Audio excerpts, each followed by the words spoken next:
So with this exercise here, what we're aiming to do is just improve the range of knee flexion and extension. So what we're trying to do is sit quite forward on the chair so that I'm not very far back on the chair.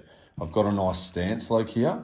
So what we do is get you to take your shoe off, make sure that you're in socks, and you can slide on the surface. So you don't want to stick into the surface.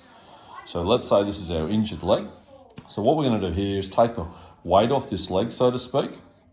We're going to slide it out into extension. Now you can notice that obviously I do not have any knee injury right now. So we want to see a bit of quad activation. So I don't know if you can see that in the mirror, but what you want to do is a little bit of quad activation and then just slide that knee out. So keeping your foot nice and connected to the floor.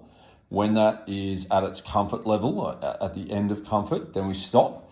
Then we're going to apply a tiny bit of force to the floor and just slide that leg back as far as you can. So let's say that you're a couple of weeks to 20 weeks post-knee and the knee's been a bit stubborn in flexion. We want to see that hamstring work. However, after most big knee operations, if they graft the hamstring, you can be a bit sore. So what we want to do is just try and get that tolerance. So push through the ground just enough and then very slowly just idle our foot out into extension.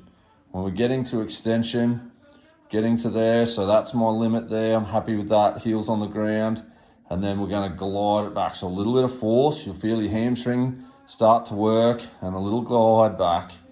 Get it back to where it's just at the level of comfort, relax.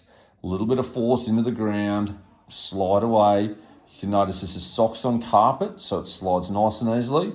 Some carpet, especially softer or more plush carpet, you find that your foot feels thick, then you just need to modify your level of how hard you push into the ground.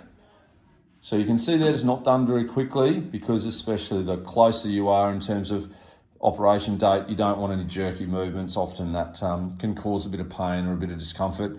We don't want pain, we don't want discomfort. We actually want range of motion with muscle activation. Always remember, if you can't switch it on, it's very hard for us to make it stronger. If you can feel things working by touching your leg here and here, so quads are working here, and then pull into the ground, hamstrings are working here. If you get pain doing this, you need to just keep talking to your physio or person that's supervising your exercise.